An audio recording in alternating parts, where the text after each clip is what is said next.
Welcome to this garage clip. We're going to talk about teaching this workout. You'll notice the first section, as we mentioned, goes from squats to jumps. So a couple things when you go to teaching the jump series. Number one, the incline level.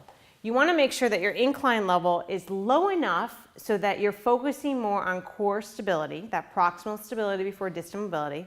And then you're also having it low enough so that they feel like they can get a good jump and accelerate, but it's also not too low where they're hanging in, their lag time in the air is too much. So it's finding that delicate balance. We usually tell people start off on 4, and then to individualize this workout, we'll have people try it at 3 sometimes, and sometimes we'll have them try it at 5. Okay, with that said, you can always tweak this section, as we mentioned in the DVD, that you can always bring this up a notch to level anywhere between 6 and 8 if you want this to be more focused in on strength. But today we're going to focus on core stability. So here's Nicole. Just wave and say hello. We're going to go through and we're going to start the jump. So she's going to come down with a bilateral jump coming down and pressing up, just like so. Now a couple things when you go for bilateral jumping. You look to see if the abdominals are contracting and they're pulling in and the low back is maintaining the position. Quite often enough, I'll have people just start to jump and then I start cueing the action. So for instance, if I have her cue like she's reaching up a little bit with the legs, that might help pull in the abdominals a little bit more. For some people who are really tight in their hip flexors, that might make it worse. And you can take a break if you need to. The other element is that if you see someone's back really kind of arching and losing that stability, you can start with alternating jumps. That means that one knee is going to come in towards you. So I'm going to have you actually bring one knee all the way in. Yep. And then you're going to start jumping, and then you're going to switch midair. That's it. The reason why you're driving one knee in is to help passively position that spine a little bit into flexion, if not help the abdominals stabilize the back a little bit more. If you're still finding that they're having trouble, you're going to stop the action. You're going to have them hold the knee like Nicole did in the beginning, either on top or on the bottom, depending upon what feels most comfortable. And then she goes through her jump series here. So that's how you want to start off the jumps and teaching the jumps and how to go about it so that every participant in your class feels successful. The next thing, you can take a break if you want to, is starting with a smaller range of motion. So if someone is having a little bit of difficulty, jumps can be really hard no matter how strong you are. And if someone's recovering from a knee injury, or if someone doesn't feel confident jumping because they haven't jumped in a long time, you start them off with a small jump.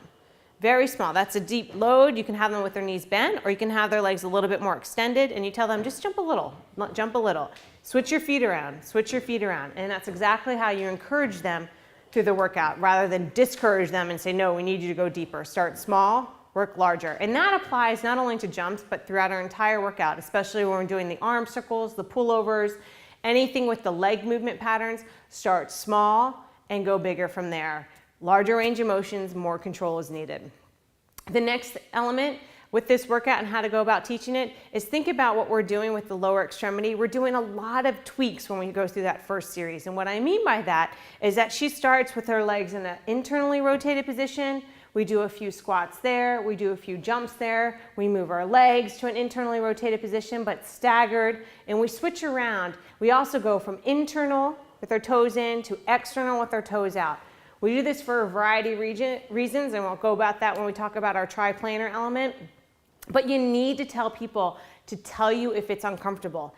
Going very much into internal rotation can be dangerous for some of your participants. So stick with that theory of small to large. Tell them to start with their foot slightly, ever so slightly turned in. And then as they feel comfortable, as you know that person, as you walk around your class and see what they're doing, you tell them they can go larger, or you might tell them you need to stay neutral. So remember, make this class format still individualized, especially when you're bringing on these various planes of motion. And last but not least, I know she's still talking, is that when you go from unilateral exercises with your legs in the double leg pulleys, you might want to start them off bilaterally and then moving them into a unilateral motion. So when you go through the pas de chat, the stag, the hip hinging, the bicycle action that we have, that can be really challenging, and we added that unilateral element in for the coordination element, for the challenging the core stability. But remember, if you have someone very new, you still maybe might want to say, hey, I want you in both, just to give them the confidence to have them understand how this feels and then move them into a unilateral element. So I hope you enjoy the workout.